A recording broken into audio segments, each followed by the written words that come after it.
Innal hamdalillah nahmaduhu wa nasta'inuhu wa nastaghfiruh wa na'udzu billahi min shururi anfusina wa sayyiati a'malina. May yahdihillahu fala mudilla lahu wa may yudlil fala hadiya lahu.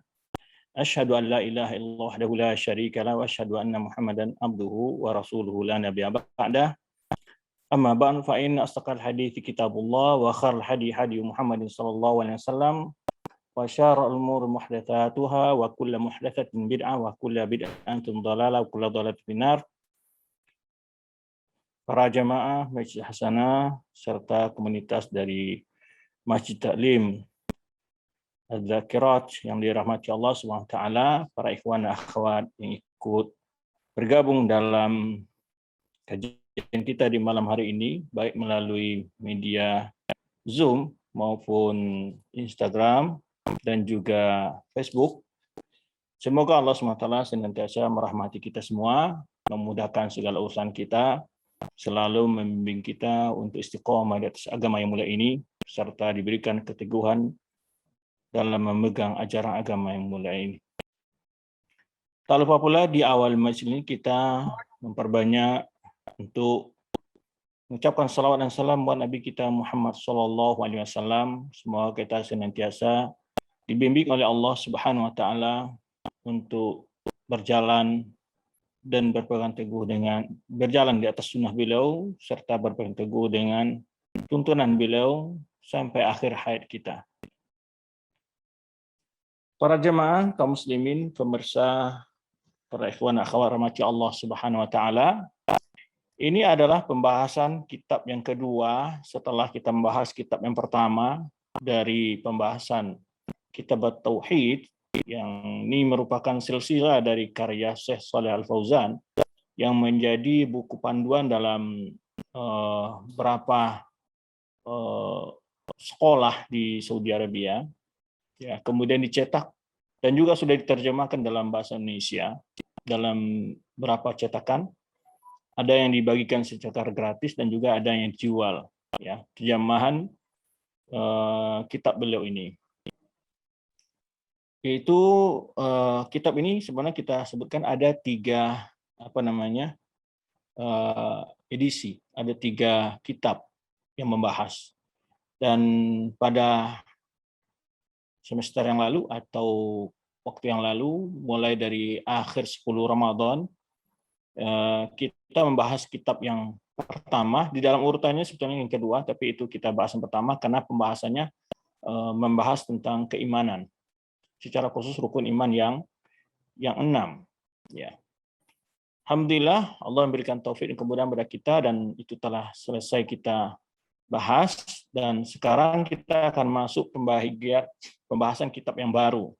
Ya, dan pembahasannya sebenarnya yang telah kita share, ya. Pembahasannya akan mencakup berapa bahasan nanti ya dalam terjemahan bahasa Indonesianya di sini, yaitu pengantar studi akidah.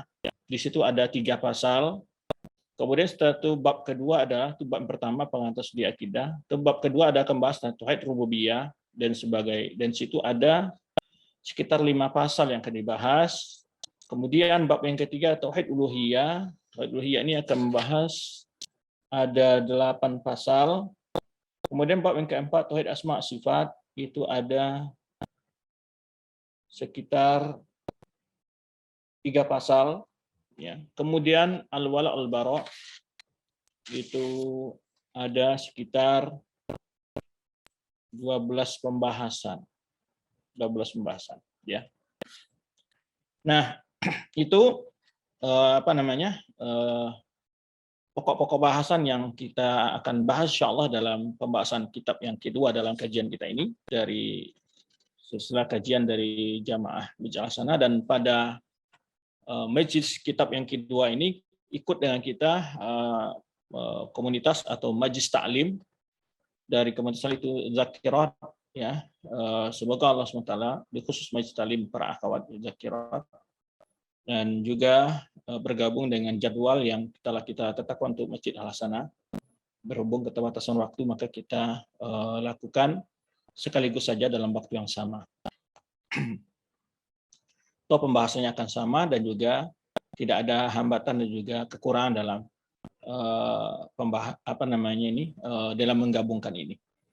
Sebetulnya ini adalah momen yang baik ya, di mana bagusnya para majelis taklim itu bisa bergabung dengan jadwal-jadwal yang telah disediakan dan mengikuti kajian-kajian yang telah berjalan agar sang ustadz tidak terlalu banyak waktunya banyak tersita ya, karena begitu banyak juga tugas-tugas yang beliau lakukan di kesempatan lain. Baik, terima kasih atas kehadiran jamaah yang selama ini dan juga bergabungnya dari Majelis Taklim atau komunitas dari Zakirat. Semoga Allah SWT memudahkan kita untuk membahas kitab ini. Baik, kita tidak akan panjang lebar di mukadimah ini, yang kalau dalam kitab yang terjemahan ini dibuat latihan-latihannya, ada latihannya juga sekali di situ ya, ada latihannya. Karena asalnya ini adalah muqarrar, artinya kitab panduan ya, pelajaran di sebagai perguruan tinggi di Saudi atau untuk anak-anak yang SMA. Baik, kita akan bahas pembahasan pertama adalah yang mengenai tentang apa? Ya, yaitu penjelasan tentang akidah, definisinya dan penjelasan tentang urgensi akidah tersebut. Kemudian dijelaskan bi'tibariha asasan yaqumu alaihi banauddin, karena akidah ini merupakan pondasi ya, tempat berdirinya agama. Nah, jadi akan dimulai dengan definisi dulu, kemudian kita akan jelaskan sedikit nama-nama istilah penyebutan untuk ilmu akidah di dalam istilah para ulama. Jadi akidah secara etimologi dibahas di sini, al-aqidatu lughatan secara etimologi adalah yaitu diambil dari kata al-aqdi, yaitu ikatan ya, ikatan sesuatu atau buhul atau ikatan ya. Kalau di sini al-aqdi ya, di dalam bahasa Arab itu ada ulama yang mengembalikan asal kalimat itu kepada fi'il, ada yang mengembalikan kepada al-masdar. Ya, berbeda antara madhab kufiyin dan madhab basriyin. Nah, tapi diambil dari akidah, asal kalimatnya adalah kata-katanya ya. Kalau kita mau menyebutkan makanan, jadi asal kalimat dari apa? Makan, gitu kan. Nah, kepergian, asal kalimatnya pergi. Nah, ini juga dalam bahasa Arab juga demikian, untuk mengenal makna pengertian sebuah kalimat dikembalikan dulu kepada asas dasar kalimat tersebut. Jadi artinya rabtu syai', ya, buhul atau simpul atau ikatan sesuatu. Baik. Kemudian digunakan pemain dalam kalimat taqattu kada, aku meyakini begini. Jadi artinya aku telah membuhul hatiku, itu istilahnya. Telah mengikat hatiku untuk meyakini sesuatu itu, menjadi sesuatu yang terikat, terpatri lah bahasa kita di hati, sesuatu yang sudah terpatri, ya, terikat di hati ya. Jadi itu artinya secara etimologi, secara bahasa. Di sini juga sedikit kita berikan kekeliruan. Sebagian orang mencoba mendefinisikan sholat secara menggilikan dalam secara bahasa Indonesia, itu terkenal. Jadi kalau kita bicara masalah agama Islam, mesti bahasa aslinya adalah bahasa Arab. Jadi apapun istilah-istilah yang mau dipakai, mesti merujuk ke dalam bahasa Arab. Dan artinya dipakai dalam bahasa Arab. Jadi berbeda dengan sebagian para peneliti-peneliti ya, kontemporer ini, mereka justru kadang-kadang mengembalikan asal kalimat, kadang-kadang digunakan disebut dalam bahasa Inggris begini, teologi pokoknya. Nah, mereka dulu pendidikan kalimat teologi. Padahal kalau ditinjau dari Islam, berbeda sekali antara teologi dengan akidah, itu nanti akan berbeda ya. Asal kalimatnya juga, konotasi maknanya dan seterusnya. Baik.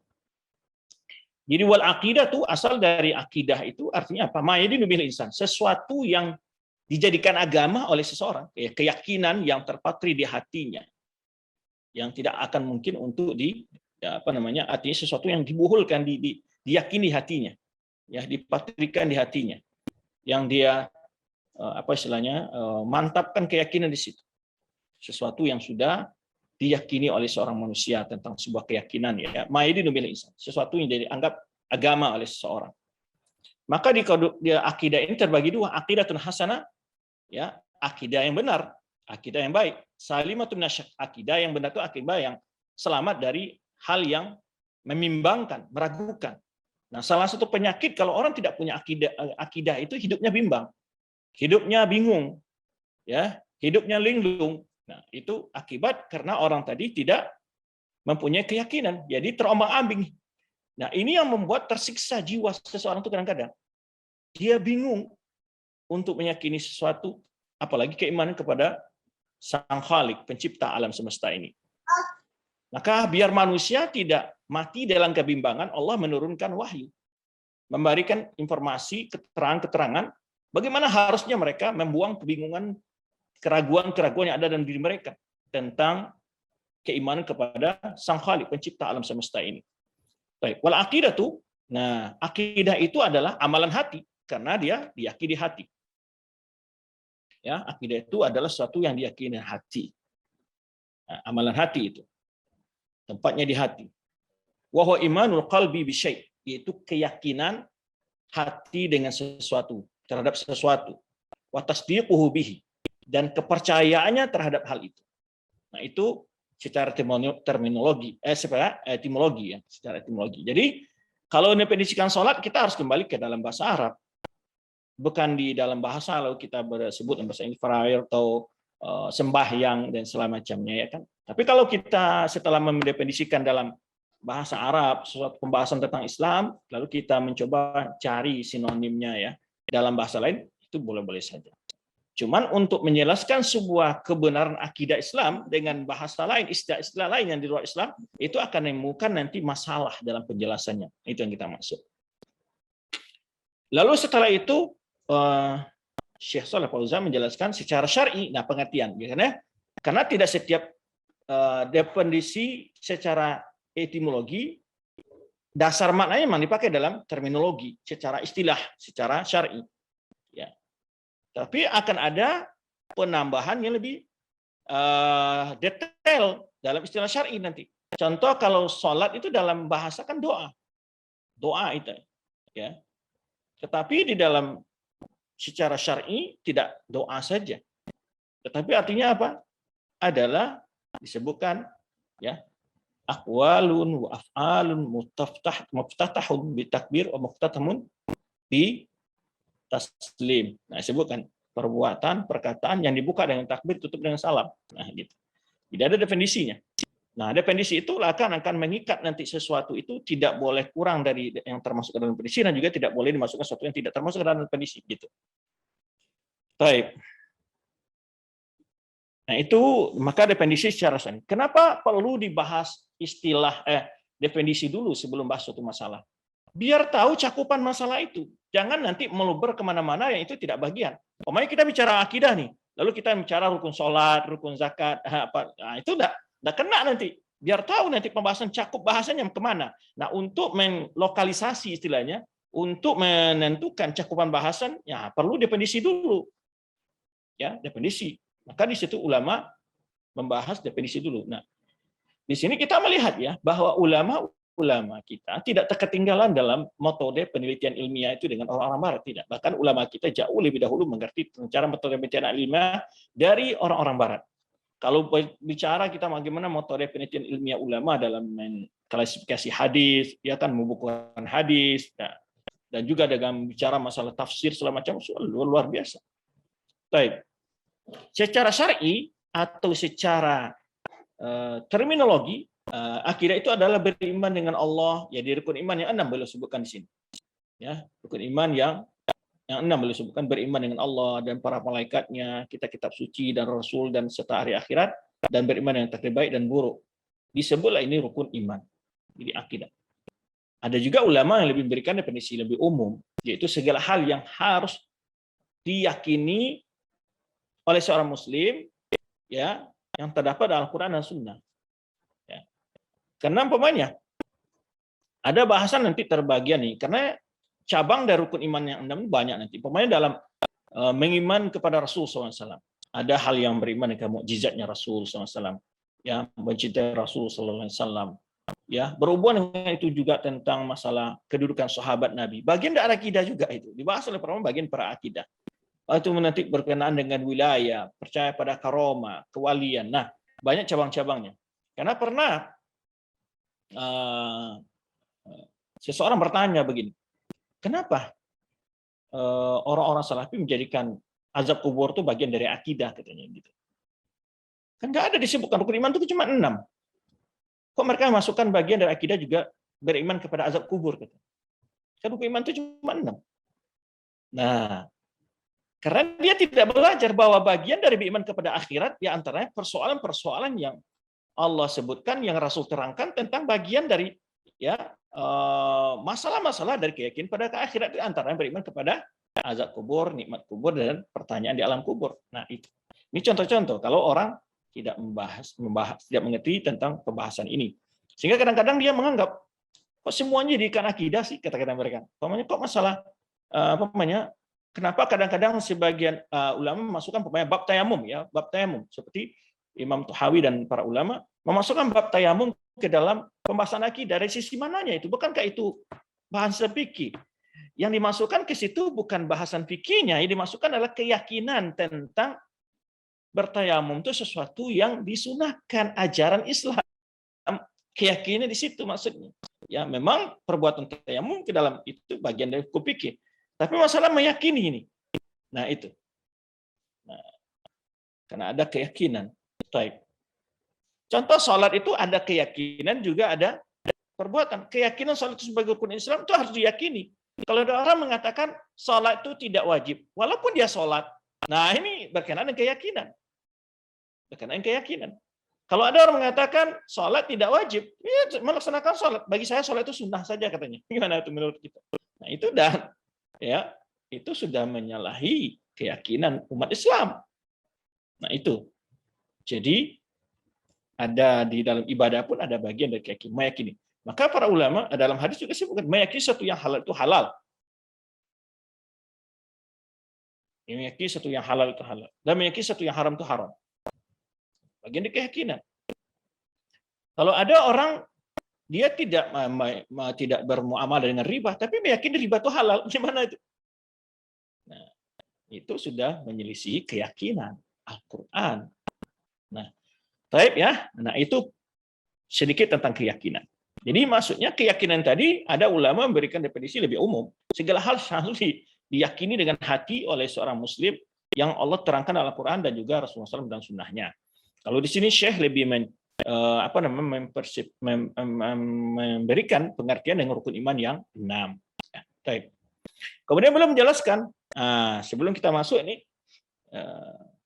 nama-nama. Baik. Setelah nanti kita akan jelaskan nama-nama untuk penyebutan. Ya, baik. Kita jelaskan dulu.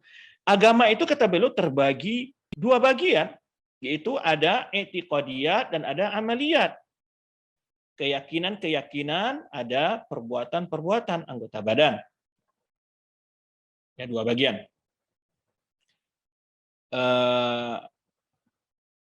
Keyakinan ini adalah yang harus terdapat pada hati. Hati itu ada qaul qalbi, ada amal qalb. Kemudian jawarih jawab itu ada amal jawarih, qaulul lisan.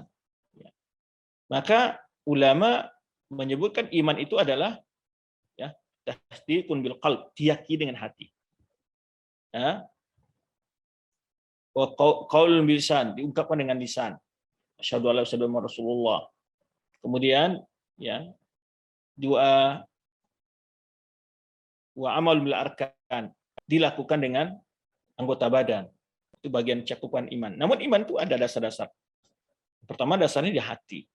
Ya. Baik. Jadi agama itu ada bagian. Nah, nanti kalau kita bicara lebih luas lagi, bagian ulama ada yang menyebutkan ayatun muhkamatun wa ayamun mutasyabihat. Nah, maka di sini nanti ulama sebagian memberikan definisi ayat mutasyabihat ma ya'ti fil i'tiqad. Yaitu sesuatu yang harus diyakini dan tidak menuntut amal. Ayat muhkamat adalah sesuatu yang diamalkan. Nah, itu di antara penjelasan. Fal i'tiqadat, hal-hal yang berkaitan dengan keyakinan, yallati la tata'allaq bi kaifiyatil amal, itu tidak berhubungan dengan cara-cara beramal. tidak berbicara tentang bagaimana cara wudhu, cara salat, itu tidak berhubungan dengan keyakinan. Misul i'tiqadi rububiyatil. Nah, di antara contohnya apa? Yang berkenaan dengan i'tiqad, meyakini tentang rububiyah Allah Subhanahu wa taala. Apa maksud rububiyah Allah Subhanahu wa taala? Bahwa Allah lah yang memiliki sifat-sifat rububiyah. Di antara sifat rububiyah Allah itu adalah Allah satu-satunya yang menciptakan semua makhluk ini. Ya, kemudian Allah lah yang menghidupkan dan mematikan semua makhluk ini. Kemudian Allah lah yang mengurus segala urusan makhluk ini. At-tadbir. Dan Allah lah yang memberi rezeki, ya, semua makhluk ini. Nah, yaitu hal-hal yang ilmu Allah meliputi semua makhluk. Jadi ada hal yang berkaitan yang didefinisikan oleh para ulama adalah ifradullah bi af'alihi, mengesakan Allah dengan perbuatan Allah itu sendiri. Apa perbuatan Allah? Memberi rezeki, menghidupkan, mematikan, memelihara, menjaga, segala macam. Ya. Nah, sifat-sifat rububiyah Allah Subhanahu wa taala. Nah, kemudian wujub ibadatihi, dan meyakini berkenaan dengan wajibnya Allah saja yang disembah, beribadah kepada Allah. Wa i'tiqad bi arkan iman, dan meyakini ya kelanjutan dari rukun iman. Ya, sisa-sisa rukun iman yang lain dari beriman kepada malaikat, beriman kepada kitab-kitab suci, beriman kepada para rasul, beriman kepada hari akhirat, beriman pada takdir baik dan buruk. Ya. Yang disebutkan dalam yang telah disebutkan dalam hadis Jibril, seperti yang disebutkan di awal definisi akidah oleh beliau, itu rukun iman yang 6. Ya. Untuk sama asliyah, dan dijamakan juga asliyah, itu dasar pokok. Nah, oleh sebab itu para ulama ada nama-nama untuk penyebutan tentang ilmu akidah itu.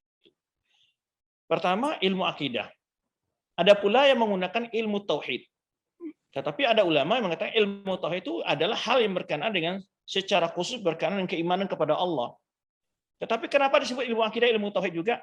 Karena di antara pembahasan terpenting yang teratas, yang paling utama dari bahasan akidah itu beriman kepada Allah, karena dia merupakan dasar semua rukun iman yang lain, kan gitu. Nah, jadi zikrul syai' yuradu bihi kull, itu istilah dalam istilah usul fikih gitu. Zikru juz yuradu bihi kull, menyebutkan sesuatu tapi maunya semuanya, yang itu bagian terpenting dari sesuatu itu. Nah, kalau bagi manusia umpamanya pukul saja kepalanya, umpamanya kan kepala yang disebutkan, tapi boleh nggak pukul badan segala macam. Jadi menyebutkan sesuatu yang terpenting dari bahasan yang dimaksud adalah bahasan akidah secara umum. Nah, kadang-kadang disebut ilmu tauhid, tetapi lumrahnya yang lebih umum, ilmu tauhid itu sebagai ulama bagian dari bahasan akidah. Karena ilmu tauhid berkenaan dengan pembahasan keimanan kepada Allah, mengesahkan Allah dalam rububiyahnya, uluhiyahnya, dan asma sifat. Ada yang menyebutkan juga ilmu tauhid, ilmu akidah ini dengan usuluddin. Usuluddin. Kenapa disebut usuluddin? Karena pokok dasar agama, karena landasan agama. Seperti kalau kita lihat, yaitu landasan agama itu kepada rukun iman, ya, maka disebutlah usuluddin, dasar berdirinya agama, menunjukkan tentang pentingnya. Maka oleh itu sebagian ulama menulis kitab-kitabnya dengan judul mendekati kalimat usuluddin, al-ibanah fi usul diyanah, seperti karya Imam Abil Hasan Asy'ari, al-ibanah fi usul diyanah. Ya. Dan juga disebut juga nama ilmu ini, ilmu akidah itu dengan istilah lain disebut dengan ilmu fiqhul akbar, fikih yang besar. Nah, fiqhul i'tiqad, nah disebut fiqhul akbar. Sebenarnya salah satu kitab yang dinisbahkan pada Imam Abu Hanifah menulis kayak menamakan kitab akidah itu dengan fiqhul akbar, karena dia lebih besar, fikih yang besar, maksudnya lebih penting dahulu, karena amal ini berdiri di atas benarnya i'tiqad. Kalau i'tiqadnya nggak benar, walaupun bagaimana banyak amalnya tidak ada arti, tidak akan diterima oleh Allah Subhanahu wa taala. Itu pentingnya. Maka disebut dasar pokok. Atau disebut ya fiqhul akbar. Lawannya fiqhul a'mal, fiqhul asghar, atau juga disebut fiqhul i'tiqad dan fiqhul al-a'mal. Fiqhul ibadat, fiqhul a'mal. Baik, juga disebut dengan istilah lain yaitu asy-syari'ah. Ya, syariah. Ya. Ini kenapa disebut syariah? Ya, karena tadi kita masukkan ya, karena pokok inti dari syariat itu ya akidah. Sehingga dinamakan ini di istilah lain adalah dzikrul juz, bukan sesuatu yang umum, tapi bagian yang dimaksud itu akidah. Sebenarnya Imam Al-Juri menulis kitab beliau Asy-Syariah, tapi kitab akidah. Kenapa? Karena syariat itu adalah tidak akan berdiri kalau tanpa akidah. Nah, maka beliau menulis sebuah kitab beliau karena dengan membahas masalah akidah, tapi beri judul Asy-Syariah. Kemudian ada pula ulama yang menamakan dengan nama apa? As-Sunnah. As-Sunnah. Ya. Banyak kalau ulama mutaqaddimin justru menulis kitab-kitab akidah itu dengan nama sunnah banyak sekali. Seperti Ushul Sunnah kayak Imam Ahmad. Ya. Ushul Sunnah juga karangan Imam Abu Hatim Ar-Razi, Abu Zur'ah Ar-Raziyah. Ushul Sunnah. Ya. Juga Al-Humaidi punya Ushul Sunnah. Atau As-Sunnah karya dari anak Imam Ahmad, Abdullah bin Ahmad. Atau As-Sunnah karya murid Imam Ahmad itu Al-Khalal. Sunnah Al-Khalal. Atau Sunnah karya Imam Ibnu Abi Asim.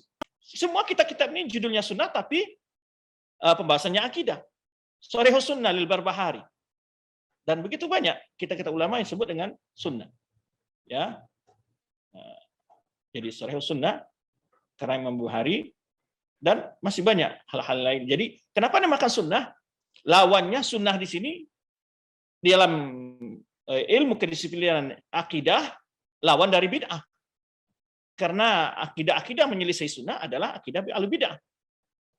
Nah, terutama yang kontra dengan sunnah itu ahlul kalam. Ahlul ra'yi, ahlul kalam. Yang mereka memakai manhaj, metode, mutakalimin. Maka dikenal dengan akidah al-sunnah dengan disebut kitab-kitab disebut dengan akidah itu dengan sunnah. Kemudian juga disebut i'tiqad. I'tiqad. Ya, akidah i'tiqad. Sebetulnya asal kalimat sama, i'tiqad. Nah, kalau ini juga banyak kita ulama yang menamakan kitab membahas akidah tapi judulnya i'tiqad. Sebagai al-i'tiqad karena Imam Al-Baihaqi. Ya, kemudian Lumatul I'tiqad karena Ibnu Qudamah Al-Maqdisi. Kemudian juga Syarah Ushul I'tiqad Ahlussunnah wal Jamaah karena Imam Al-Lalakai. Ya. Dan kitab-kitab ulama yang lain. Baik, itu di antara penyebutan nama terhadap ilmu akidah. Nama ilmu akidah. Baik, nama-nama yang tidak dikenal dengan menurut ulama-ulama mutaqaddimin Ahlussunnah dalam beberapa fase tidak pernah menamakan ilmu akidah dengan ilmu kalam. Nah, sementara sebagian dari orang-orang yang menjadikan ilmu kalam dalam mengkaji ini mereka menyebut dengan ilmu kalam. Ya. Yang dimaksud oleh mereka adalah ilmu akidah.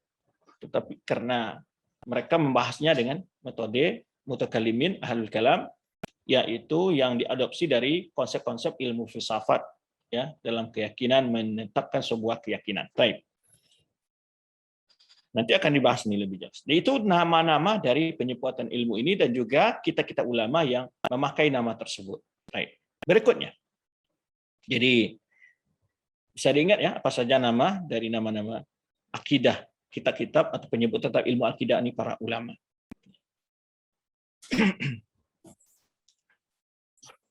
Kalau ulama menyebutkan dengan kitab tauhid ada ya, kitab tauhid pembahasan akidah seperti Imam Al-Bukhari dalam kitab sahihnya di bagian akhir beliau menyebutkan di sana ada namanya kitab tauhid, tapi bahasanya hadis tentang pembahasan akidah. Baik.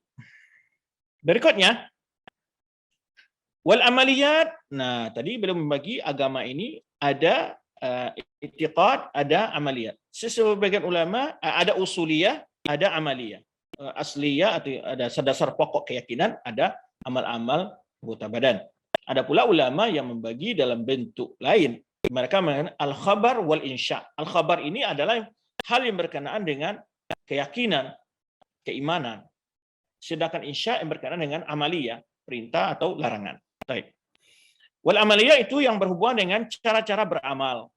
Ya, kaifiyatil amal. Seperti salat, zakat, puasa, dan hukum-hukum amaliyah yang lainnya. Ya. Disamakan far'iyah. Jadi kalau tadi asliyah nama far'iyah. Far'iyahnya benisbah dinamakan far'i itu cabang itu ketika digandingkan dengan akidah.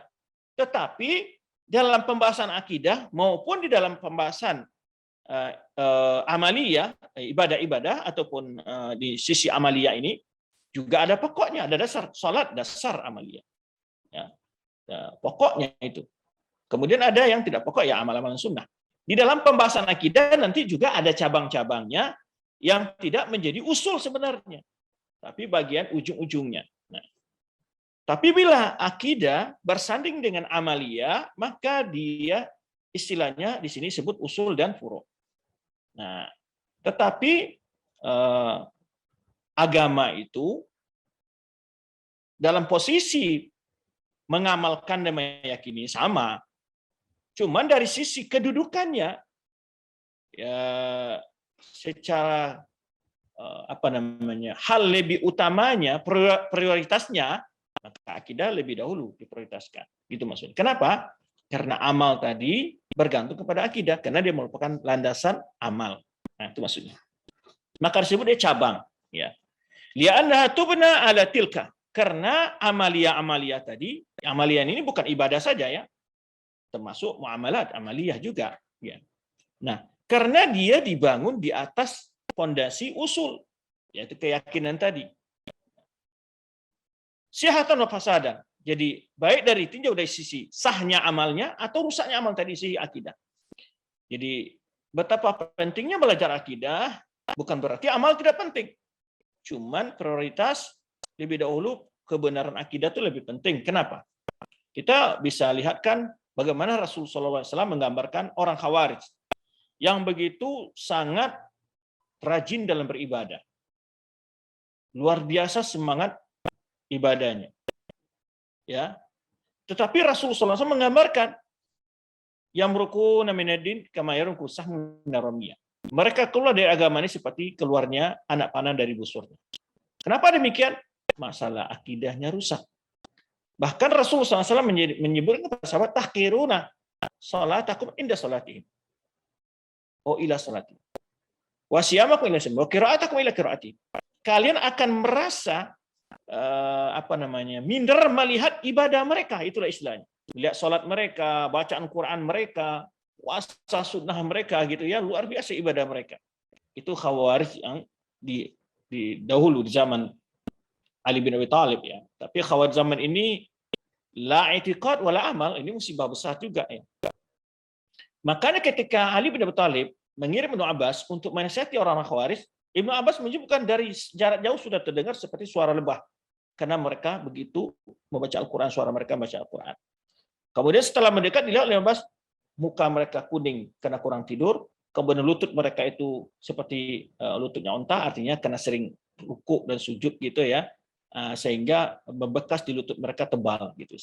Nah, ini menunjukkan kerajinan beribadah, ya, tidak berarti kalau keyakinannya tidak benar. Nah, itulah kenapa para ulama selalu memprioritaskan kajian-kajian akidah.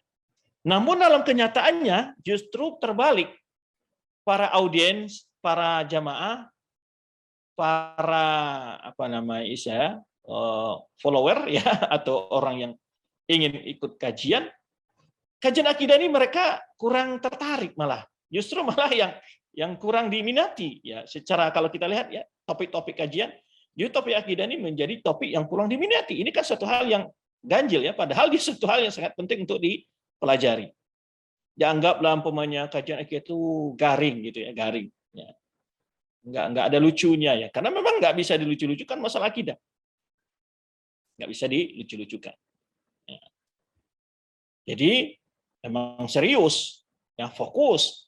Karena masalahnya bila keliru dalam memahami atau menjelaskan, akibatnya bisa fatal, itu masalahnya. Ya.